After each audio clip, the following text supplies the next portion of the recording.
안녕하십니까. 임상연수 프로그램을 맡은 대구한의대학교 한의과대학 방재학 교실의 노종성입니다. 이번 시간은 지난 시간에 이어 내과 질환 중 비장과 관련된 질환의 한약치료요법에 대해 좀 더 알아보도록 하겠습니다. 지난 시간에 이 비장과 관련된 질환은 주로 소화기 계통의 질환이 많다고 하였죠. 그래서 이 비장 관련 질환의 경우 소화 기능을 도와주는 한약들이 아주 많이 있습니다. 그럼 지난 시간에 이어서 계속 한약 처방을 알아보도록 하겠습니다. 먼저 평이산입니다. 말 그대로 위장 기능을 도와주는 약물이고요. 약물의 구성으로는 창출, 진피, 후박, 감초, 생강, 대조로 구성되어 있습니다. 제가 소개드린 대부분의 처방들은 모두 일반 의약품으로 출시가 되어 있는데요. 이 평이산의 경우 역시 일반 의약품으로 출시가 되어 있고, 특히 한국에서는 보험 한약으로 활용하고 있기 때문에 이 소화기 질환이 있을 때 아주 많이 활용을 하고 있는 처방입니다. 이 평이산의 구성 약물들을 살펴보면 소화 기능을 도와주고 몸에 불필요한 습기를 없애주고 기운의 순환을 도와주는 약물들로 구성되어 있어서 소화 기능을 개선시켜 줄 수 있습니다. 평이산의 효능 주치를 알아보면 이 효능은 앞서 말씀드린 대로 습을 제거하고 그래서 비장이 잘 움직이게 하여 소화가 잘 일어나게 합니다. 또한 기운 역시 잘 순환하게 하여 이것이 소화작용을 돕도록 합니다. 그래서 이 평이산은 소화불량을 치료하게 되는데요. 특히 비위장에 불필요한 습기가 차 있을 때 이로 인해 소화불량이 일어난 경우 활용할 수 있습니다. 그래서 이와 관련된 증상으로 배가 더부룩하고 빵빵해지며 음식이 생각이 나지 않아서 식욕이 떨어지고 또한 입이 담담하여 밥을 먹어도 맛이 잘 나지 않을 때 활용할 수 있습니다. 그리고 토하고 싶은 마음이 생기고 실제로 구토가 나타날 수도 있고요. 트림이 많이 나타나기도 하고 속에서 신물이 올라오기도 합니다. 또한 이 비위장은 사지와 관련이 있다고 하였죠. 그래서 비위장에 습기가 많이 있으면 몸이 무거워지는데 특히 팔다리가 많이 무거워져서 잘 사용하지 못하는 증상이 나타날 수도 있습니다. 그리고 비위 습체로 인해 피로감을 많이 느끼는 경우도 있습니다. 또한 설사가 많이 나올 수도 있습니다. 이것을 현대 질환과 증상에 적응을 해보자면 금만성 식체, 즉 음식을 먹고 체했을 때 활용할 수 있습니다. 그리고 소화불량, 복부 팽만, 속쓰림, 복통, 구역, 구토, 설사 등에 사용할 수 있고요. 피로감이 느껴질 때도 활용할 수 있습니다. 소화기 계통의 각종 질환, 염증과 관련하여 식도염이나 소화성 궤양, 대장염이 있을 때 활용할 수 있으며 과민성 대장증후군이 있는 환자에게도 활용할 수 있습니다. 평이산의 치염례를 살펴보도록 하겠습니다. 이것은 한국에서 총 10명의 환자에게 치료를 한 예인데요. 기능성 소화불량을 주요 증상으로 가진 환자들에게 이 평이산을 14일간 복용을 시켰더니 유문부 기능장애에 효과가 있었습니다. 이 치염례와 같이 평이산은 소화불량에 많이 활용을 할 수 있는데요. 그래서 저도 환자를 치료할 때 소화불량 환자가 있을 경우 이 평이산 계열의 약물을 많이 사용을 했습니다. 이 평이산은 평이산 자체로도 많이 쓰고 여기에 여러 가지 약물을 더하거나 빼서 새롭게 처방을 만들어 활용하기도 합니다. 그래서 여러분들도 평이산 자체를 일반 의약품으로 활용하실 수도 있고 아니면 여기에 들어가는 약재들에 다른 약재들을 더 추가해서 탕제로도 활용해 보시면 효과가 좋을 것 같습니다. 마지막으로 평이산의 주의사항입니다. 평이산도 역시 염증성 열이 있거나 몸이 허약한 경우에는 투여를 금지하는 것이 좋고요. 고혈압 환자나 고령자, 심장 또는 신장에 장애가 있거나 부종이 있는 환자는 신중하게 투여하여야 할 것입니다. 그리고 평이산 역시 감초가 함유되어 있어서 다른 약재와 병용할 경우 칼륨, 감초 혹은 감초의 유효 성분이 들어간 약물이라든지 이뇨제 중에 프로세미드, 에타크린산, 트리클로르메치아지드와 같은 성분이 들어간 이뇨제와 함께 사용할 경우 부작용으로 근병증이 올 수 있으므로 주의해야 할 것입니다. 다음으로 대승기탕입니다. 이 대승기탕은 대황, 후박, 지실, 망초로 구성이 되어 있습니다.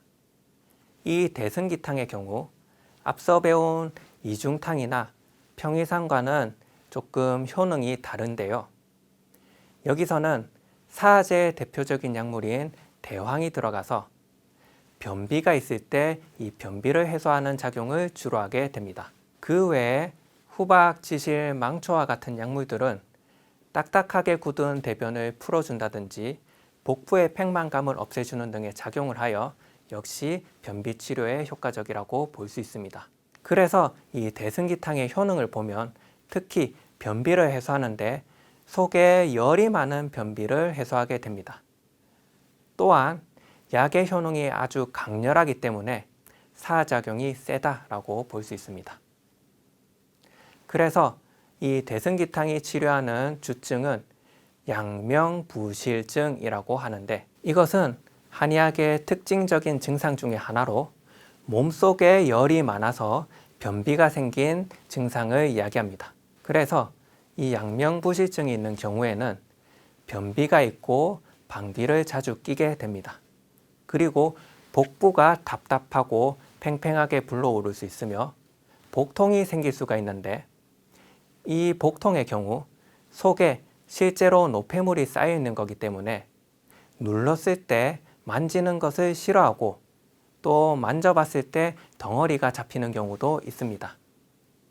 몸에 열이 많기 때문에 이 증상이 심해지면은 오후에 열이 나면서 헛소리를 하는 경우도 있습니다. 또한 손발에 땀이 많이 나는 경우도 많습니다.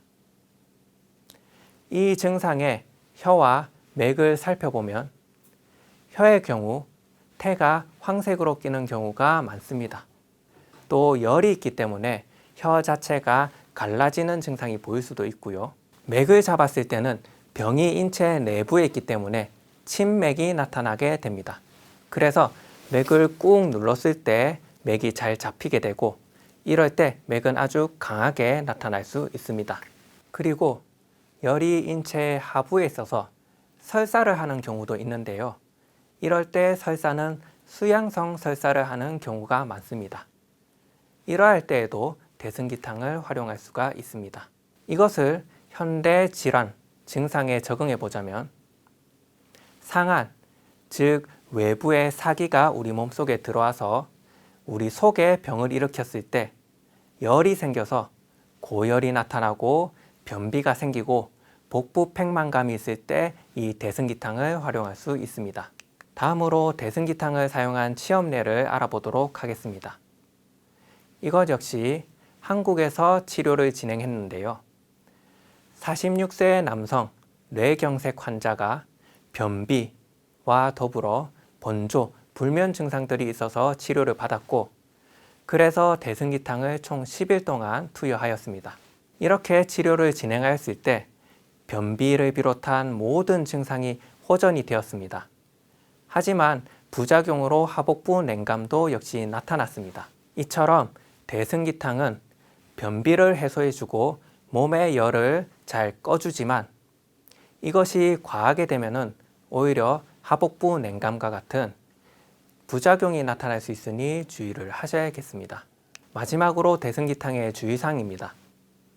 역시 약의 효능이 강렬하기 때문에 임신부나 수유 중인 여성은 복용을 금지하는 것이 좋습니다. 특히 대왕의 사화작용의 경우 어머니의 젖을 통해 아기에게 옮겨갈 수 있고 그렇게 되면 아기가 설사를 할 수 있으므로 주의하셔야 되겠습니다. 마찬가지 의미로 체력이 허약하거나 위장이 약하면 신중하게 사용을 해야 될 것이고, 이것은 변비를 해소하는 약물이기 때문에 변비가 치료되면 그 즉시 복용을 중지하고 장기간 복용하지 않아야 되겠습니다. 다음으로 반하백출 천마탕입니다.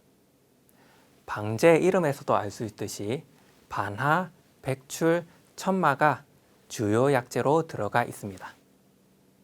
그 구성을 살펴보면 반하, 진피, 매가, 백출, 신국, 창출, 인삼, 황기, 천마, 복령, 택사, 건강, 황백, 생강으로 구성이 되어 있습니다. 이 반하백출 천마탕 역시 임상에서 아주 많이 활용을 하는데요.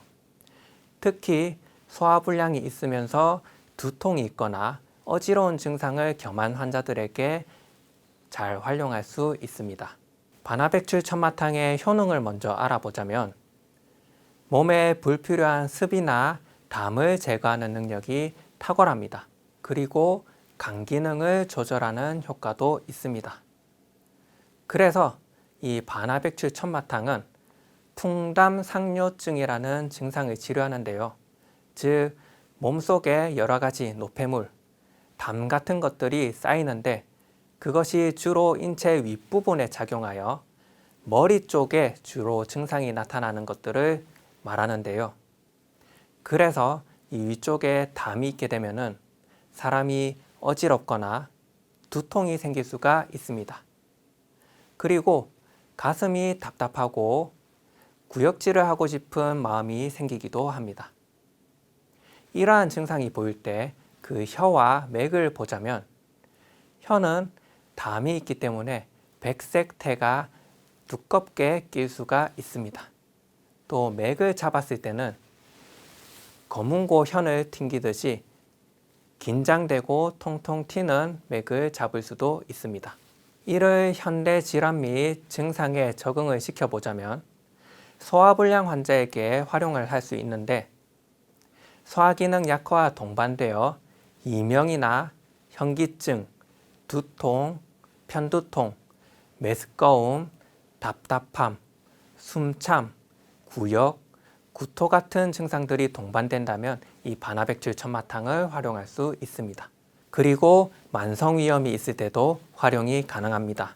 다음으로 치염내를 알아보도록 하겠습니다. 이것은 일본에서 반하백출 천마탕을 활용하여 치료한 예이고요.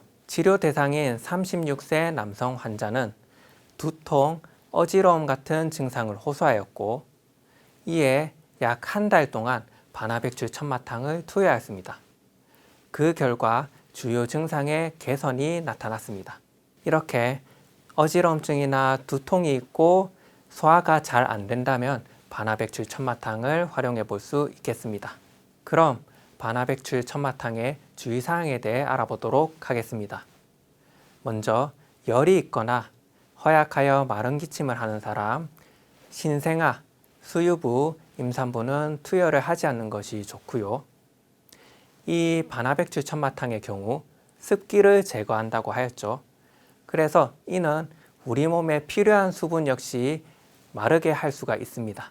그래서 목마름 등의 부작용이 나타날 수 있으니 주의를 해주시고요. 이 처방의 경우 오두와 배합하면 여러 부작용이 나타나기 때문에 배합하지 않는 것이 좋겠습니다. 다음으로 반하사심탕입니다. 처방에 나온 대로 반하가 들어가 있고요. 그 구성을 살펴보면 반하, 황금, 건강, 인삼, 황련, 대조, 감초로 구성이 되어 있습니다. 처방의 이름에 심, 즉 심장이 들어가는데 그래서 이 처방이 심장과 관련된 질환을 치료할 거라고 오해를 많이 합니다. 하지만 여기서 쓰인 심은 심장을 뜻하는 게 아니라 심장이 있는 부위, 즉 상복부 쪽을 뜻하기 때문에 상복부 쪽이 좋지 않아서 소화불량 등이 생겼을 때 이 반하사심탕을 활용할 수 있습니다. 이 반하사심탕의 효능을 먼저 알아보면 답답하고 뭉쳐있는 것을 풀어주는 역할을 하게 됩니다.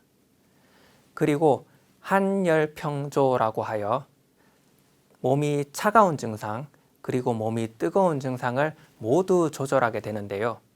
이 바나사심탕에는 열을 꺼주는 약재도 들어있고 몸을 따뜻하게 데워주는 약재도 들어있습니다. 그래서 소화불량이 있는데 몸의 한증과 열증, 즉 뜨거운 증상과 찬 증상이 모두 나타난다면 이 바나사심탕을 활용할 수가 있습니다. 그래서 이것은 위기, 즉 소화기의 기운이 제대로 조화롭지 않아서 제 기능을 하지 못하고 비증이 있을 때 활용할 수 있습니다. 이와 관련된 증상으로 심화부, 즉 상복부가 답답하고 뭔가 가득 차 있는 증상을 느끼는데요. 다만 통증은 나타나지 않습니다. 이 증상과 함께 다른 여러 증상들이 나타날 수도 있는데요. 구토 증상이 나타날 수도 있고 배에서 꼬르륵 소리가 나면서 설사가 나타날 수도 있습니다. 이러한 환자들의 혀를 살펴보게 되면 약간 누런색의 태가 끼는 경우가 많이 있습니다. 이것을 현대 질환과 증상에 적응을 해보자면 소화불량이 있거나 식욕부진이 있고 구역, 구토, 속쓰림 같은 증상이 있을 때 활용이 가능합니다. 그리고 트림을 자주 할 때도 쓸 수 있습니다. 그리고 소화성 궤양이나 위염, 대장염 같은 각종 염증성 질환이 있을 때도 역시 활용 가능합니다. 묽은 변이나 혹은 설사를 할 때도 활용이 가능하고요. 만성 허열성 심장질환이 있을 때도 활용 가능합니다. 바나사심탕의 치염례에 대해 알아보도록 하겠습니다. 기능성 소화불량 환자들을 치료한 예이고요. 이것 역시 한국에서 치료한 예가 되겠습니다. 치료 대상은 총 45명이고요. 치료기간은 4주 동안 바나사심탕을 투여하였습니다. 그 결과 기능성 소화불량의 증상이 대부분 개선된 것을 확인할 수 있었습니다. 즉, 이와 같이 소화불량이 있을 때 바나사심탕 역시 충분히 사용하실 수 있습니다. 마지막으로 주의사항으로 임산부는 복용을 하지 말 것을 권유드리고요. 이 바나사심탕 또한 감초가 들어가기 때문에 소변량이 감소하거나 얼굴이나 손발이 부으면 복용을 중단하는 것이 좋습니다. 그리고 다른 약들과 병용할 때도 주의해야 되는데요. 칼륨이나 감초 혹은 감초의 유효 성분이 함유된 약물이거나 이뇨제 중에 프로세미드, 에타크린산 혹은 트리클로르메치아지드와 같은 성분이 포함된 이뇨제와 함께 사용할 경우 부작용으로 근병증이 생길 수 있으므로 주의하여야겠습니다. 이상으로 비장과 관련된 질환에 사용할 수 있는 한약 치료요법들을 몇 가지 살펴보았는데요. 대부분 소화불량을 치료하는 한약들이 많습니다. 하지만 이 한약들마다 조금씩 효능이 차이가 있기 때문에 여러분들이 활용을 하실 때 단지 소화불량이 있다고 해서 아무 한약이나 선택을 하지 마시고 그 사람이 가지는 다른 여러 증상들을 고려하시기 바랍니다. 그래서 이 사람이 몸에 열이 많은 증상이 많이 나타난다든지 혹은 그 반대로 몸이 차가운 증상이 많이 나타난다든지 혹은 두통이나 어지럼증을 겸하고 있지 않은지 이런 것들을 모두 확인하신 후에 적절한 처방을 선택하시길 부탁드립니다. 그리고 제가 설명드린 처방 외에도 이 비장, 소화기와 관련된 질환에 쓸 수 있는 처방들이 많이 있으니 여러분들이 검색을 해보시고 변증에 맞게 활용을 하신다면 아마 좋은 효과를 볼 수 있을 것이라고 생각합니다. 지금까지 비장과 관련된 질환을 치료할 수 있는 한약치료요법을 알아보았습니다. 다음 시간에는 폐와 관련된 질환을 치료할 수 있는 한약치료요법에 대해 알아보도록 하겠습니다. 오늘 강의는 이것으로 마치겠습니다. 모두 강의를 듣느라 수고 많으셨습니다.